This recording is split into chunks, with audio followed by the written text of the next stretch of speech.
Bonjour à tous et bienvenue.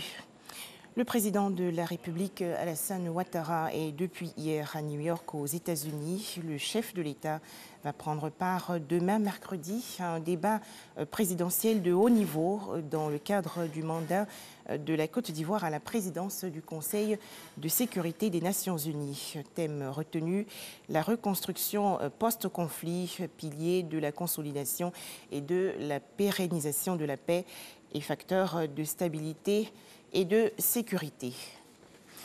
Au sommaire également du journal de 13h, la Semaine nationale de l'inclusion financière. Cette rencontre a pris fin le 1er décembre dernier. À retenir plusieurs activités menées par la Banque centrale des États de l'Afrique de l'Ouest, dont la campagne de sensibilisation à l'endroit des étudiants. Une étude révèle en effet que seulement 29% des jeunes ont accès aux services financiers. Les explications de Francis Boifo.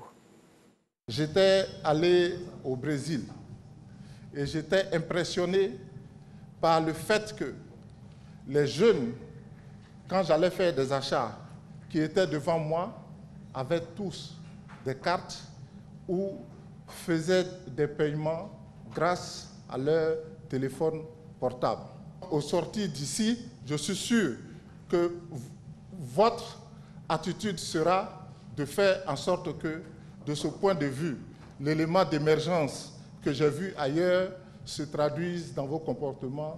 Le directeur national de la Banque centrale des États de l'Afrique de l'Ouest, BCEAO, veut amener les jeunes à être des acteurs de la promotion de l'inclusion financière. Seulement 29% d'entre eux, dont l'âge est compris entre 15 et 24 ans, ont accès aux services financiers.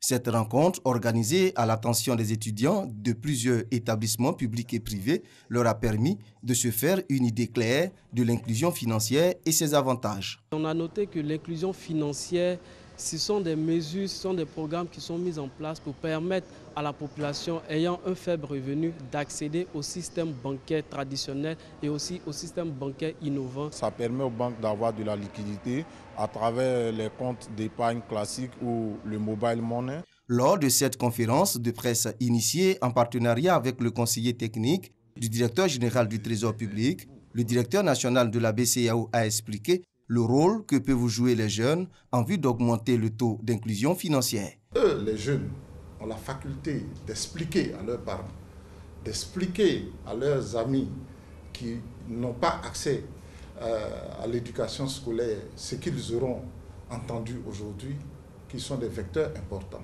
Sur l'inclusion financière, des campagnes de sensibilisation sur l'inclusion financière seront également organisées au profit des femmes et des petites et moyennes entreprises PME, a annoncé le directeur national de la BCEAO. Autre actualité, 23 milliards de francs CFA, c'est ce qu'annonce le ministère de la Femme, de l'Enfant et de la Famille pour la mise en œuvre du nouveau plan stratégique national 2016-2020. Cette enveloppe va permettre d'améliorer la qualité de vie et le quotidien des orphelins et enfants vulnérables affectés par le VIH-Sida. Sport, football, Luka Modric remporte le Ballon d'Or 2018. Le joueur croate du Real Madrid a été sacré hier devant l'international portugais Cristiano Ronaldo et le français Antoine Griezmann. Toujours en sport, la Confédération africaine de football a décidé que la Coupe d'Afrique des Nations 2021 aurait lieu au Cameroun, le pays étant dessaisi de l'organisation de la CAN 2019. À noter également que l'édition 2023, elle, se tiendrait en Côte d'Ivoire. Des nouvelles de Ali Bongo pour terminer. Le président gabonais en convalescence à Rabat au Maroc. Il a reçu hier la visite du roi Mohamed VI, visite destinée à mettre un terme aux spéculations sur l'état de santé du président gabonais.